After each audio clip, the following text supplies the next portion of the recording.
C প্রোগ্রামিংকে বলা যেতে পারে it is the fundamental or the basement of programming career. তো যারা প্লেসমেন্টে চাইছো যে ইন্টারভিউরের সামনে কোনো একটা কোড নামিয়ে দেখাতে, ধরো সিলেকশন শর্ট বা বাইনারি সার্চ অ্যালগরিদমটাকে নামিয়ে দেখাতে বললো, তখন কিন্তু আমাদের এই প্রোগ্রামিংয়ের কনসেপ্টটা ক্লিয়ার থাকা খুবই গুরুত্বপূর্ণ। ম্যাক্সিমাম ছেলেমেয়েরা কী হচ্ছে না, 11-12 কম্পিউটার সায়েন্স নিয়ে সেভাবে পড়াশোনা করেনি, তারা কলেজে উঠেই একদম সমুদ্রে পড়ে যাওয়ার মতো হচ্ছে। ঠিক তাদেরকে অ্যাসিস্ট করবার জন্য, তাদেরকে গাইড করবার জন্য আমরা আমাদের সি প্রোগ্রামিংয়ের কোর্সটা বার করেছি। ইউটিউবে যেখানেই যাবে সেখানে হিন্দিতে কন্টেন্ট আছে, বাংলায় সরলভাবে অ্যালগোরিদমসগুলোকে আর সি প্রোগ্রামিংয়ের কনসেপ্টসগুলোকে কেউ ভালো করে বোঝায় না। আমরা তাই জন্য সি প্রোগ্রামিং, জাভা প্রোগ্রামিংয়ের কোর্স লঞ্চ করেছি। এই কোর্সে, সি প্রোগ্রামিং কোর্সে তোমরা একদম বেসিক্স থেকে up to data structures and algorithms অবধি বুঝতে পারবে।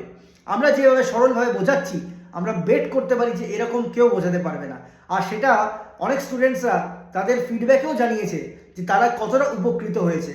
যারা আমাদেরকে যোগাযোগ করেছিলে কোর্সটা এনরোল করবে বলে, তারা অনেকেই ভুলে যাচ্ছে বা ডিলে করছে।